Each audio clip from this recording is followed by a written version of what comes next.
हाय, good morning everyone. मैं इस video की शुरुआत कुछ लाइंस के साथ करना चाहूँगा। तुम्हें मारा जाएगा ये सोचकर कि तुम अबला और कमज़ोर हो, सब चुपचाप सह जाओगी। याद रखना कि कानून भी तुम्हारी सहायता तब करेगा या तब कर पाएगा जब तुम खुद इस हिंसा के खिलाफ आवाज़ उठाओगी। इस पैंडेमिक के दौर में डोमेस्टिक वायलेंस के केस में एक शार्प इंक्रीज आया।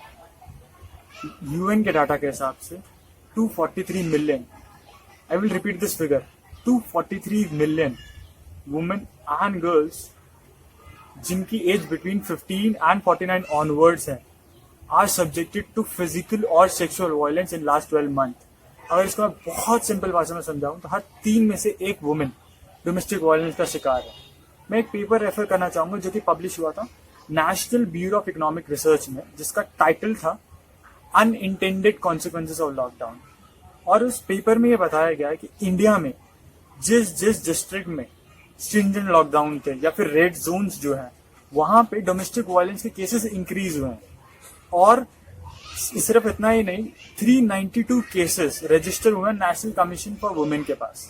इससे बहुत क्लियरली ये प्रूव होता है कि डोमेस्टिक वायलेंस के केसेस रैपिडली इंक्रीज कर रहे हैं। तो ये चीज बताना कि जो पर्सन या फिर जो भी women is subjected to domestic violence, उनके पास क्या रेमेडीज है और किस अथॉरिटीज को उनको अप्रोच करना चाहिए, बहुत जरूरी हो जाता है। तो हम उससे स्टार्ट करते हैं। एक कॉमन मैन जो है वो डोमेस्टिक वायलेंस को हमेशा रिलेट करता है सिर्फ फिजिकल वायलेंस।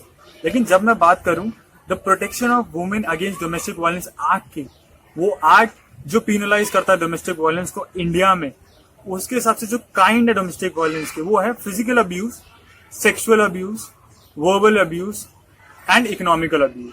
फिजिकल अब्यूज तो आप सब जानते हैं, जैसे मारपीट, whenever someone tries to cause hurt और cause damage to life length, या फिर थ्रेटन करता है मेंटली या फिजिकली हर्ट कॉज करता है, वो फिजिकल अब्यूज में आता है। सेक्सुअल अब्यूज एक्सप्लेनेटरी से ज्यादा मुझे लगता है सब समझ सकते हैं किस तरीके से होता है सेक्सुअल अब्यूज। जो तीसरी चीज है वर्बल अब्यूज, जो इतना कॉमन नहीं है और शायद बहुत वाइड इंटरप्रिटेशन है डोमेस्टिक वायलेंस की, बट ये इंक्लूड जरूर होता है। वर्बल अब्यूज में मैं दो हिस्से बांटूंगा। पहला, जब आपको कंटिन्यूसली अब्यूज किया जाता है या फिर आपको नीचा दिखाया जाता है, आपको हमेशा ताने मारे जाते हैं कि आपने मेरे को चाइल्ड नहीं करके दिया या आपने मेरे को मेल चाइल्ड नहीं, वो एक तरीके का वर्बल अब्यूज है। या दूसरा कि आपको डराया जाता है, थ्रेटन किया जाता है, या आपकी फैमिली में किसी को थ्रेटन किया जाता है कि आपको चोट पहुंचाई जाएगी, या आपको कंटिन्यूसली गाली दी जाती है, आपके फैमिली में किसी रिलेटिव को गाली दी जाती है, या नेक्स्ट ऑफ किन को गाली दी जाती है, वो वर्बल अब्यूज में आता है। Lastly but very important, economical abuse.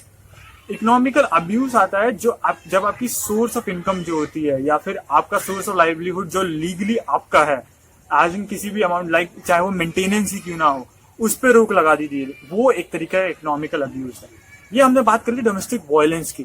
But अब सबसे जरूरी, जब इसमें से किसी भी तरीके का डोमेस्टिक वायलेंस आप फेस करते हो या फिर आपके जान पहचान में फेस करता है कोई भी, तो फिर आपको क्या नेक्स्ट स्टेप क्या है, आपका किस अथॉरिटी को आपको जाके कांटेक्ट करना है। तो मैं बेसिकली कुछ अथॉरिटीज है जिनको मेंशन करना चाहूंगा। First is the protection officer, police, national commission for women and the magistrate. Protection officer का बहुत ही इंपॉर्टेंट रोल है डोमेस्टिक वायलेंस एक्ट में, क्योंकि वो आपके कंप्लेन को आगे काम प्रोसीजर में लाता है।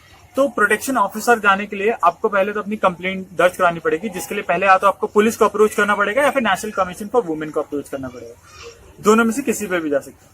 अब इन सिनेरियो, कुछ सिनेरियोज होते हैं और बहुत कॉमन सिनेरियो है जब पुलिस आपकी कंप्लेंट नहीं लिखती। उस सिनेरियो में क्या करेंगे आप? उस सिनेरियो में आप एक लेटर लिख सकते हैं टू द एसएचओ और डीसीपी, क्योंकि उनके ऊपर एक ऑब्लिगेशन होती है कि अगर किसी भी तरीके कोई भी लेटर जो उनके पास आता है और वो कोई ऑफेंस मेकआउट कर रहा है, तो उन्हें उसका कॉग्निजेंस लेना पड़ता है। अगर वो उसका भी नहीं लेते, then you go to the magistrate. तो सेक्शन 156(3) जो है सीआरपीसी का, वो मैजिस्ट्रेट को पावर देता है कॉग्निजेंस लेने की किसी भी ऑफेंस में। तो ये जो 4 अथॉरिटीज हैं, इनके पास आप जाके कॉन्टैक्ट कर सकते हैं ताकि आप अपना कंप्लेंट लॉन्च कर सके और ऑफेंस को रिपोर्ट करवा सकें। अब इसमें क्या है, एक दिल्ली में, क्योंकि मैं दिल्ली के जो कोर्ट्स हैं उसमें Delhi state legal service authority काम करती है, और उन्होंने हर दिल्ली कोर्ट में एक ओएससी बना रखा है जिसे कहते हैं वन स्टॉप सेंटर। तो दिल्ली कोर्ट्स में वन स्टॉप सेंटर्स में क्या होता है कि कोई भी वुमेन अगर किसी भी तरीके के वायलेंस से गुजरी है तो वो डायरेक्टली वन स्टॉप सेंटर में जाती है, और वन स्टॉप सेंटर में जो भी इमीडिएट रिलीफ उस वुमेन को प्रोवाइड किया जा सकता है, whether it's counselling, whether it's medical treatment और समथिंग लाइक दैट, वो उसको वन स्टॉप सेंटर में प्रोवाइड किया जाता है। अब कॉमन क्वेश्चन आएगा ना, इट्स वेरी कॉमन कि अब हम रिपोर्ट करेंगे तो हम रिपोर्ट करने से क्या हो सकता है, हम डोमेस्टिक वायलेंस में क्यों जाए, क्या रिपोर्ट करेंगे तो क्या होगा, सजा होगी, उसको क्या होगा। तो मैं कुछ स्पेसिफिक ऑर्डर्स की बात बताना चाहता हूँ जो the protection of women against domestic violence act जिनके बारे में बात करता है। 5 ऑर्डर्स हैं। पहला है प्रोटेक्शन ऑर्डर, दूसरा है रेसिडेंस ऑर्डर, तीसरा है मॉनिटरी ऑर्डर, चौथा है कस्टोडियल ऑर्डर, पांचवा कंपनसेशन ऑर्डर। अगर मैं पहले की बात करूं प्रोटेक्शन ऑर्डर की, जैसा कि नाम सजेस्ट कर रहा है, आप मैजिस्ट्रेट के पास से डिमांड कर सकते हैं प्रोटेक्शन ऑर्डर की कि जो भी पर्सन डोमेस्टिक वायलेंस करता है वो एग्रीड पर्सन के पास नहीं जा सकता, उसके वर्क प्लेस में नहीं जा सकता, या उससे हमेशा इतने मीटर की डिस्टेंस पे रहेगा। इस तरीके का एक प्रोटेक्शन ऑर्डर आप कोर्ट से ले सकते हैं।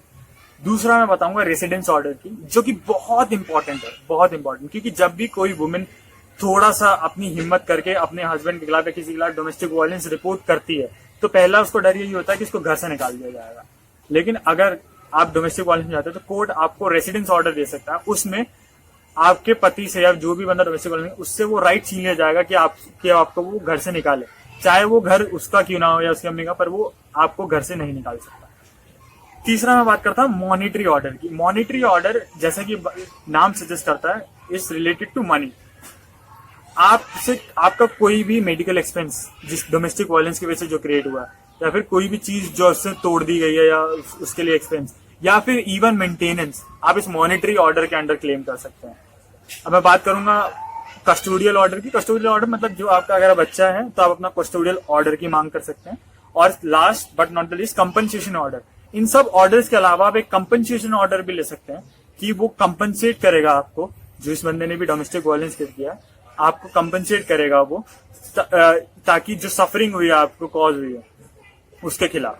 ये बेसिक रेमेडीज हैं जो the protection of women against sexual offences देता है, जो कि आप एक कोर्ट को अप्रोच करके ले सकते हैं। एक और बात जो बहुत इंपॉर्टेंट है जो मैं बताना चाहता हूँ राइट्स एंड रेमेडीज के साथ, इस एक्ट के the protection of women against domestic violence act के साथ, कि आप लोग प्लीज या कोई भी इसका मिसयूज ना करें, क्योंकि अगर कोई फॉल्स कंप्लेंट डालता ना किसी भी इनोसेंट के खिलाफ, वो एट द एंड कोर्ट में प्रूव तो हो जाएगी, तो आपको उसका कॉन्सिक्वेंस झेलना ही पड़ेगा फॉल्स एंड फ्रिवलेस केस का।